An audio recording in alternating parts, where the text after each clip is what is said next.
জুনমণি ৰাভাৰ ঘটনাৰ সন্দৰ্ভত অসম আৰক্ষীৰ সঞ্চালক প্ৰধান জি.পি. সিং ডাঙৰীয়াই ব্যক্ত কৰিলে এটা বিস্ফোৰক মন্তব্য।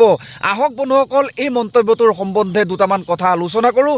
আশা কৰোঁ ভিডিঅ'টো আপোনালোকে শেষলৈকে চাব, আৰু যিসকল লোকে মোৰ ভিডিঅ'টো প্ৰথমবাৰৰ কাৰণে চাইছে, আশা কৰোঁ মোৰ চেনেলটো ছাবস্ক্ৰাইব কৰি মোৰ চেনেলটো আগুৱাই যোৱাত আপোনালোকৰ সহযোগিতা আগবঢ়াব। নমস্কাৰ বন্ধুসকল, মিষ্টাৰ টি চেনেলটোলৈ আপোনালোক সকলোকে স্বাগতম জনাইছোঁ। বন্ধুসকল, আপোনালোকে জানে যে জুনমণি ৰাভাৰ যিটো ৰহস্যজনক হত্যাকাণ্ড, এই হত্যাকাণ্ডৰ ঘটনাটো এতিয়া 7 মাহ 8 মাহ দিন অতিক্ৰম কৰিলে। খালি মাত্ৰ দিনটোহে অতিবাহিত হৈ গ'ল। জুনমণি ৰাভাৰ ৰহস্যজনক ঘটনা ৰহস্যভাগে থাকি গ'ল। জুনমণি ৰাভাক হত্যা কৰা অপৰাধীকেইজনক উদঘাটন কৰা যিটো প্ৰচেষ্টা, এই প্ৰচেষ্টা হৈয়ে ৰ'ল, তদন্তভাগেই ৰ'ল। জুনমণি ৰাভাৰ এই ৰহস্যজনক হত্যাকাণ্ডৰ সম্বন্ধে অসম আৰক্ষীৰ সঞ্চালক প্ৰধান জি.পি. সিং ডাঙৰীয়াই কিছুমান মন্তব্য আগবঢ়াইছিল। অনুগ্ৰহ কৰি এই ভিডিঅ' ক্লিপটো এবাৰ চাই লওক।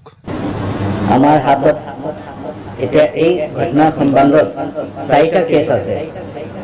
4টা কেছৰ ভিতৰত এটা হ'ল Nagaon police station case number 443/23, যেটো অৰিজিনেলি 5 মে তাৰিখত ৰেজিষ্টাৰ হৈছিলে, আৰু যেটো কেছত sub inspector Junmoni Rabha investigation officer আছিলে।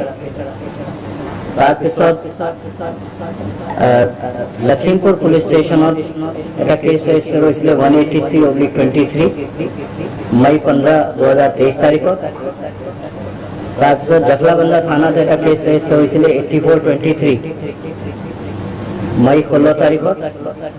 তাৰপিছত জখলাবন্ধা থানাত 19 মে যোৱাকালি এটা কেছ ৰেজিষ্টাৰ হৈছিলে 87/23। এই ভিডিঅ' ক্লিপটো দেখি পেলাই আপোনালোকে নিশ্চয়কৈ বুজিব পাৰিছে, ডিজিপি জি.পি. সিং ডাঙৰীয়াৰ মুখৰ পৰা স্পষ্টভাৱে ওলাই পৰিছে যে জুনমণি ৰাভাৰ ঘটনাৰ সন্দৰ্ভত 4টাকৈ কেছ ৰেজিষ্টাৰ কৰা হৈছে তেতিয়াই।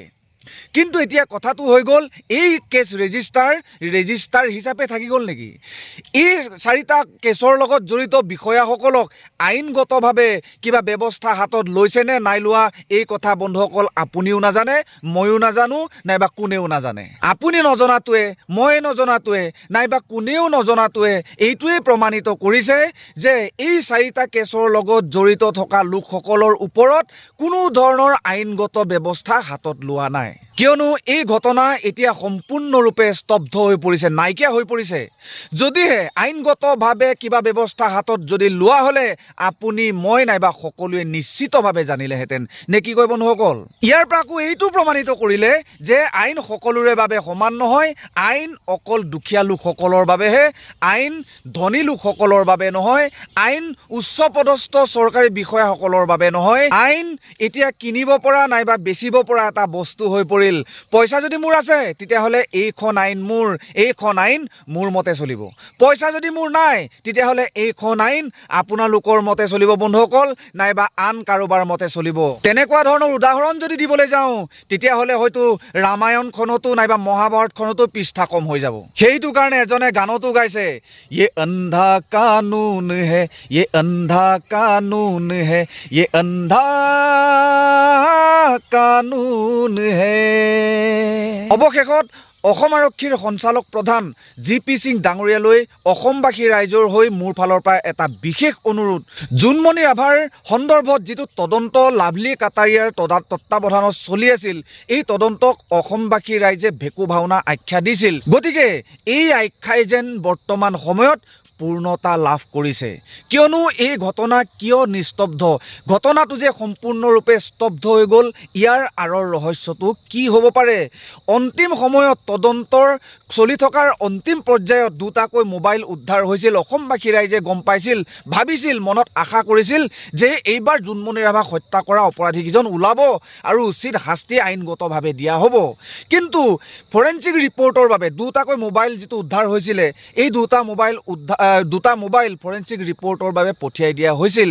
কিন্তু আজি পৰ্যন্তলৈকে সেই ফৰেঞ্চিক ৰিপৰ্টটো নোলোৱাৰ মূল ৰহস্যটো কি হ'ব পাৰে? এটা মোবাইল জুনমণি ৰাভাৰ বুলি গম পোৱা গৈছিল, আনটো মোবাইল কাৰ সেইটোৰ গৰাকী উলিয়াই দিবৰ বাবে ইমান দিন যে দৰকাৰ হৈছে, তাৰ আঁৰৰ ৰহস্যটো বৰ্তমান কি হ'ব পাৰে? অসম আৰক্ষীৰ সঞ্চালক প্ৰধান ডিজিপি জি.পি. সিং ডাঙৰীয়া। গতিকে আশা কৰোঁ এই ঘটনাৰ আঁৰত থকা যিবোৰ ৰহস্য, এই ৰহস্যবোৰ অতি সোনকালে ভেদ হ'ব। নহ'ব আৰু অসমত বৰ্তমান চলি থকা হত্যা লুণ্ঠন ধৰ্ষণেৰে যিবোৰ বিশৃংখলতাই বিৰাজ কৰি আছে এই বিশৃংখলতাৰ সংখ্যাবোৰ একেবাৰেতো নাইকিয়া কৰিবতো নোৱাৰি কিন্তু তথাপিও পৰ্যায়ক্ৰমে কিছু সংখ্যক কমাই যাব পৰা এটা উচিত পদক্ষেপ হাতত লৈ নিজ কৰ্মত অগ্ৰসৰ হৈ অসমবাসী ৰাইজক উপকৃত কৰিব বুলি আপোনাক বিশেষভাৱে অনুৰোধ জনালোঁ। ধন্যবাদ। জয় আই অসম।